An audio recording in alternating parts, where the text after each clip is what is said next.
De moi aussi Jésus-Christ s'est emparé. Frères et sœurs, je n'estime pas m'en être moi-même déjà emparé, mais je fais une chose, oubliant ce qui est derrière et me portant vers ce qui est devant, je cours vers le but pour remporter le prix de l'appel céleste de Dieu en Jésus-Christ. Nous tous, donc, qui sommes mûrs, adoptons cette attitude, et si vous êtes d'un autre avis sur ce point, Dieu vous éclairera là-dessus. Là où nous en sommes, marchons dans la même direction et vivons en plein accord.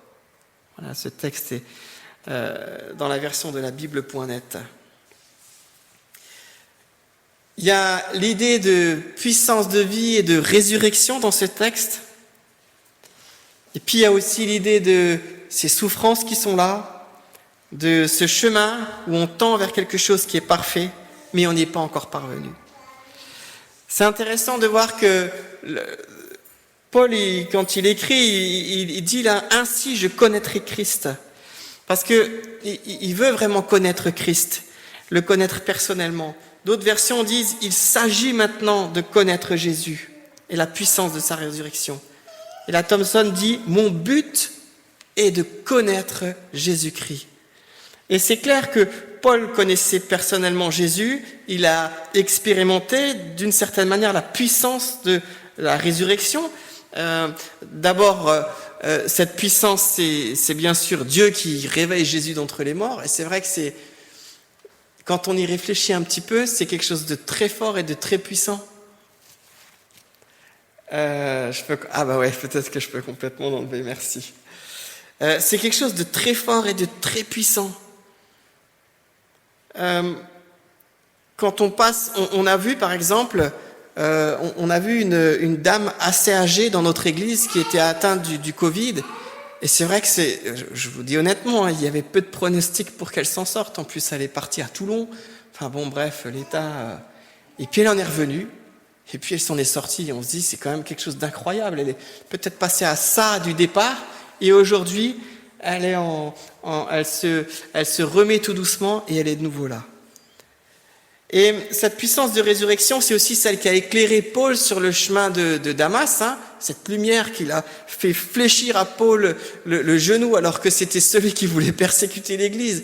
Et puis il lui dit, mais qui es-tu Seigneur? Je suis Jésus que tu persécutes.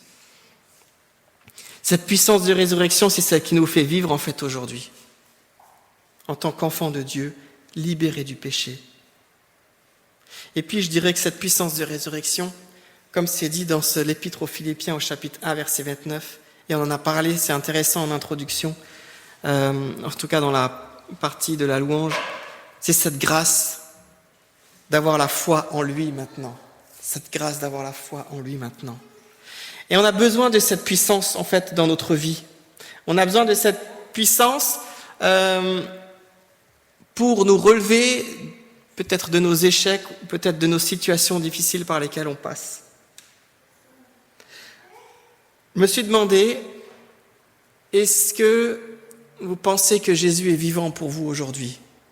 C'est vraiment une question que je voulais me poser. Et c'est une question à laquelle j'ai dû réfléchir, particulièrement cette semaine. Mais est-ce que Jésus, est-ce que tu es encore vivant pour moi aujourd'hui? Et c'est vrai que de le savoir vivant, et bien en fait, quand on a cette certitude en nous, ça nous permet d'expérimenter finalement cette puissance de sa résurrection. Parce qu'en effet, Jésus est vivant, et je me souviendrai toujours la fois quand je cherchais Dieu, quand j'avais 21 ans, quand j'étais en train de me tourner vers lui, je sais très bien qu'un soir, il y a eu cette expérience très forte de ce Jésus qui était vivant. C'était comme une révélation pour moi, on pourrait parler d'illumination, mais c'était très fort, c'était une conviction en moi. Mais vous voyez, quand on marche ensuite, on a tous eu cette conviction, parfois on oublie en fait que Jésus est vivant, on le dit, on le chante. Mais cette semaine, alors que j'étais assez fatigué, si ce n'est pas beaucoup, j'ai senti à nouveau le regard de Jésus se poser sur moi. Cette puissance de vie qui était là, il dit, mais en fait, tu es vivant. Bien sûr, Jésus, il est vivant pour Dieu, mais j'avais envie de dire aussi qu'il est vivant aujourd'hui pour nous et pour toi et pour moi, et de le savoir vivant, près de Dieu, toujours prêt à intercéder encore pour moi, toujours prêt à me regarder avec un regard bienveillant, à me montrer le chemin. eh bien, ça m'a fait un bien fou. Et j'aimerais vous encourager à chercher ce regard de Jésus sur votre vie, c'est ce Jésus qui est toujours vivant, qui est là et qui est vivant et qui est fort et qui est puissant, pour qu'il puisse vous relever. Et c'est clair que de savoir quelqu'un à nos côtés, d'avoir quelqu'un à nos côtés, et on sait que c'est quelque chose d'important, hein, et on sait qu'on n'a pas toujours une oreille attentive, on n'a pas toujours la personne disponible, ça c'est la réalité de la vie, mais de savoir que Jésus, lui, est toujours là et qu'il est bien vivant pour moi, pour expérimenter cette puissance de résurrection et de vie. J'ai l'impression aussi que cette puissance, elle passe aussi par des moments aussi où on doit laisser des choses de côté. Quand Paul dit « c'est ainsi où je connaîtrai Christ », il parle avant de tout ce qu'il a perdu pour suivre Jésus. Et c'est vrai que lui, il a perdu un statut, il a perdu sans doute son orgueil, il a perdu plein de choses, sa connaissance qu'il avait sur le judaïsme, hein, c'était un pharisien, c'était un spécialiste de la loi. Il a tellement perdu de choses pour expérimenter cette puissance de vie. Et je me suis dit, c'est vrai qu'il y a on pourrait dire un point initial quand on se convertit, où on perd plein de choses, mais finalement je crois que dans notre vie chrétienne, on doit continuer à peut-être laisser des choses et à continuer de perdre des choses. C'est parfois assez douloureux. Par exemple, vous savez, moi je suis quelqu'un d'assez entêté. Quand j'ai une idée dans la tête, je ne l'ai pas ailleurs. Alors ça a du bien, hein, c'est bien pour des choses, c'est bien pour ce que je fais, pour mon travail. Mais des fois c'est moins bien pour ma famille, c'est tout simplement moins bien pour moi, quoi. Et c'est vrai que je dois des fois apprendre à laisser des choses de côté, d'essayer de perdre des choses. Et c'est difficile, hein, de perdre des choses. C'est difficile peut-être pour certains de perdre aussi son état de forme. Il y a quelques années, j'étais 3 mois la jambe dans le plâtre, j'ai perdu toute ma mobilité. C'était vraiment, je suis quelqu'un qui aime bien bouger. C'était dur en fait. Et encore, ce n'est rien. Il y a d'autres qui perdent beaucoup plus de choses. Mais je crois que tout ce qu'on perd, ou en tout cas si on a perdu des choses, je crois que c'est dans le but aussi de connaître et d'expérimenter aussi cette puissance de vie. De laisser gagner Christ en fait, pour continuer de le connaître. Continuer de perdre des choses. Cette semaine, on avait tout un programme d'animation avec les jeunes dans un quartier. Et lundi soir, le premier quartier dans lequel on arrive, on avait annoncé qu'on venait par quelques jeunes, qu'on allait faire un barbecue et tout ça. Puis on arrive dans la cité et puis on était 2 équipiers plus un bénévole, donc une petite équipe. Et là, je vois une trentaine de jeunes qui étaient déjà là. Des petits, des préados. Alors les préados dans les quartiers, ils jouent toujours à la boxe là. Donc on a dit, oh purée, ceux-là, ils vont être chauds ce soir à gérer. On était là déjà, j'étais fatigué, je dis, oh purée. Je dis, ok Seigneur, je te laisse, voilà, ce que je sais faire, ce que je suis. Je dis, Seigneur, ce soir, et ça nous a fait du bien. On va te laisser les commandes en fait, parce qu'on en avait déjà partout, on n'était pas encore installés, qu'il y en avait partout. Et on devait à la fin prêcher aussi, faire cette petite histoire. Et mon collègue Nico, le street pasteur, là, il me disait, oh purée Jean, mais comment on va faire pour leur parler de Dieu? Parce qu'ils sont un peu chauds entre eux, hein. Et puis les grands, ils débitent 10 gros mots par phrase, hein. C'est leur culture, hein. Ils arrêtent pas, hein. Et puis à la fin, on avait fait le barbecue, c'était la fin. Et puis on a un grand qui s'appelle Ilyes, qui a 17 ans, qui vient beaucoup avec nous. Et puis qui ramène tous ses copains. Et qui dit « Wow !» Et puis il crie sur la place comme ça. Il dit « Oh, venez, on va parler de Jésus maintenant. Venez là, tous là !» Et c'était vraiment marrant parce que franchement, on s'est fait tout petit, quoi. On s'est dit comment ils vont écouter?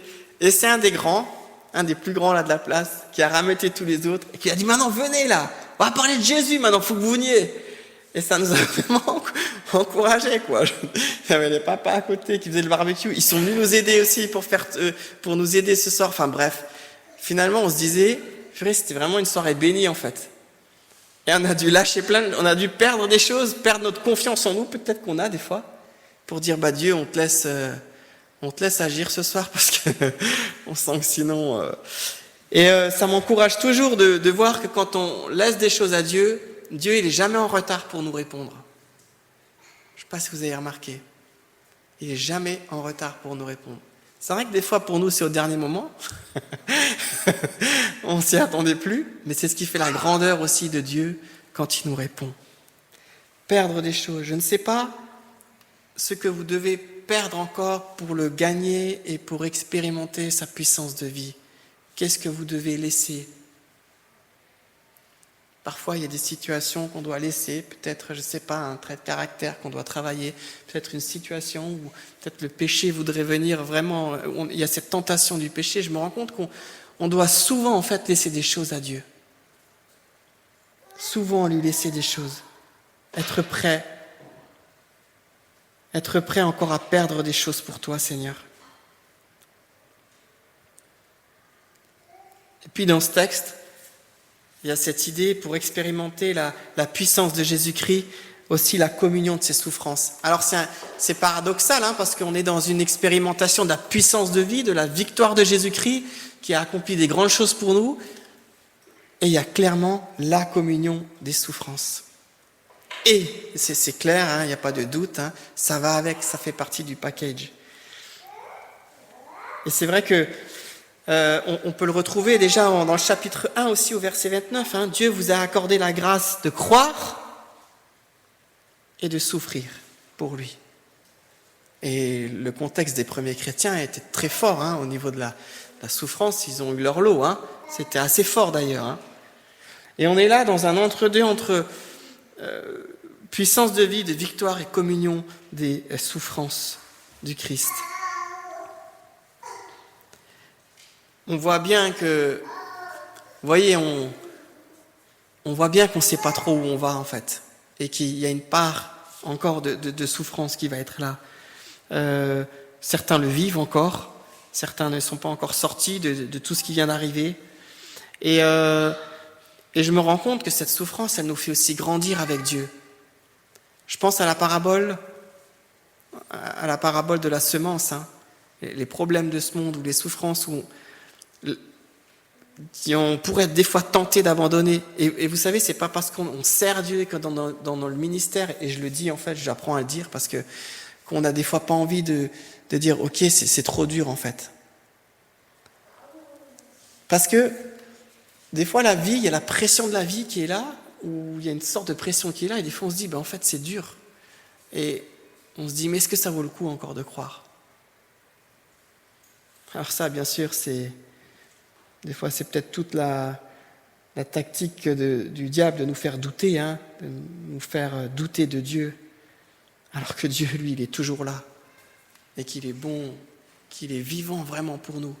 Et dans ces temps de souffrance, j'apprends à croire qu'il est toujours là. On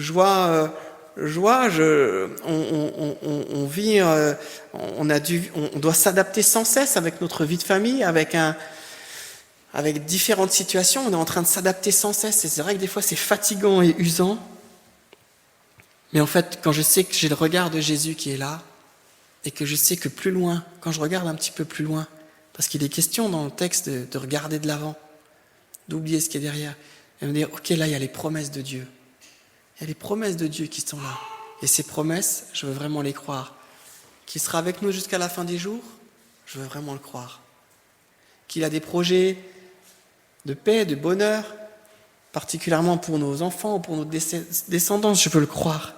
Je veux m'attacher à ces promesses. Je veux m'attacher et faire ma part.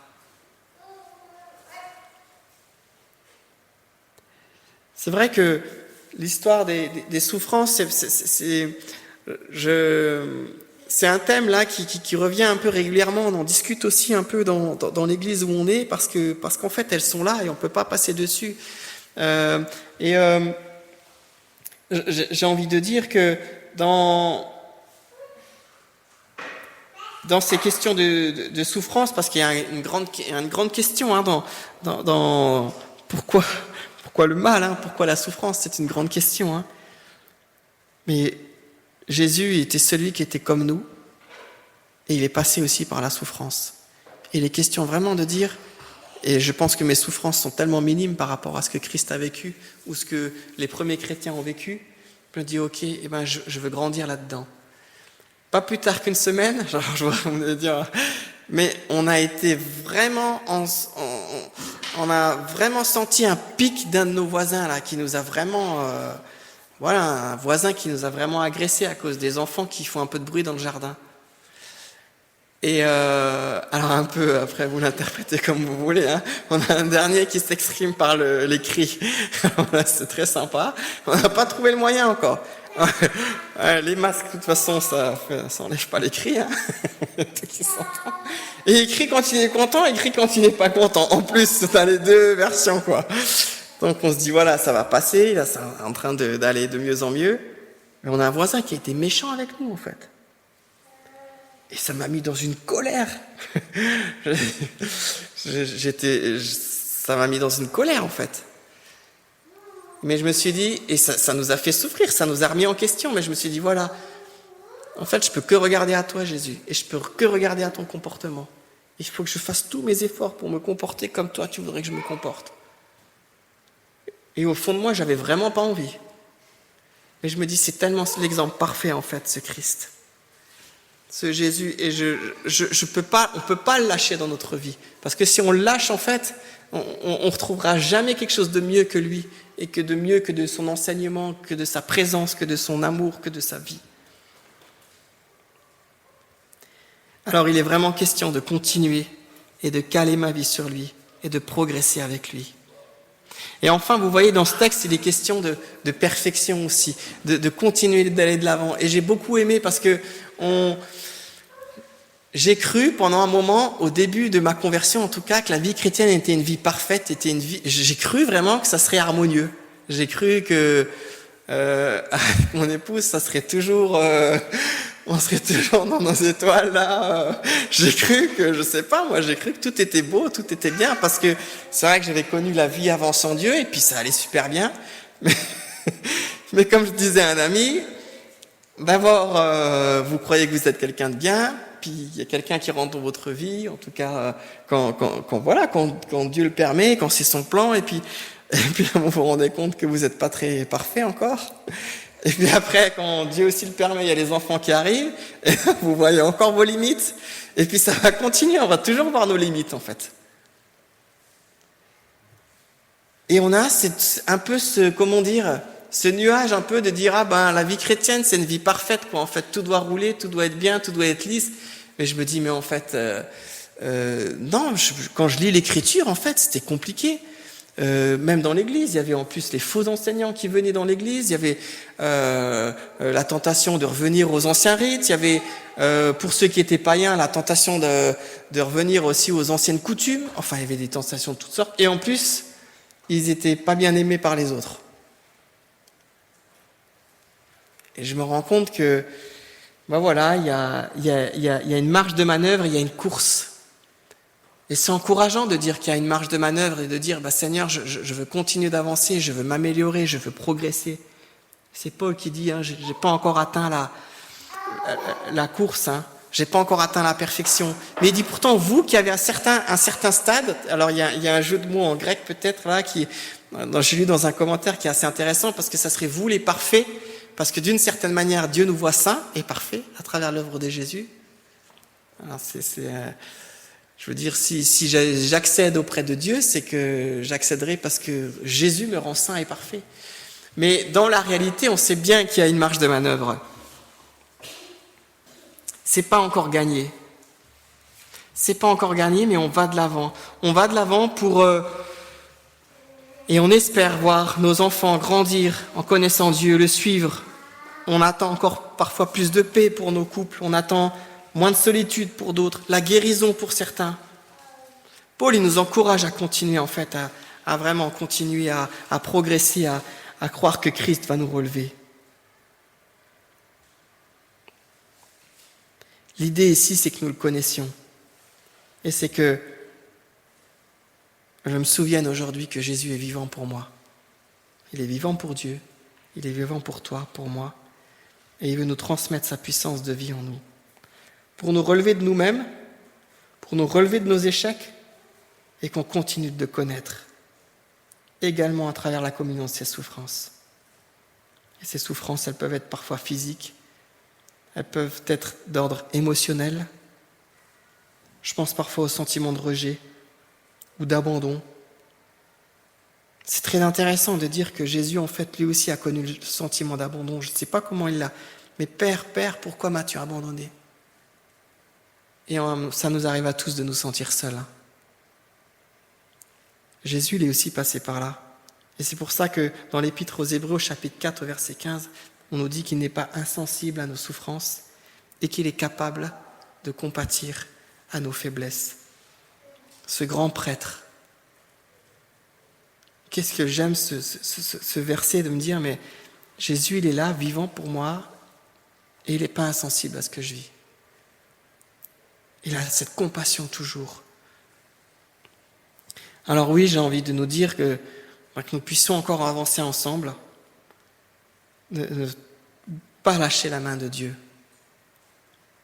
et rester dans la joie. Il y a des victoires, il y aura d'autres lots, il y aura d'autres épreuves dans notre vie, ça va continuer.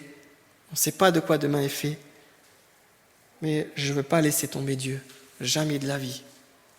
Et je veux me réjouir parce qu'il est vivant et qu'il est vivant pour moi. J'aimerais vous laisser un dernier chant, un chant qui dit « J'invoquerai ton saint nom, je t'appartiens, tu es mien », un chant magnifique, je t'appartiens. Et j'aimerais vraiment qu'on puisse le dire ensemble, de dire « Mais je t'appartiens, mon Dieu, et tu vas être à côté de moi ». Et j'aimerais qu'on le chante ensemble, le temps de le brancher, de mettre la connexion. Voilà, que ça soit un temps de vraiment où par ce chant, vraiment, on peut expérimenter encore la présence de Jésus pour nous, pour chacun d'entre nous.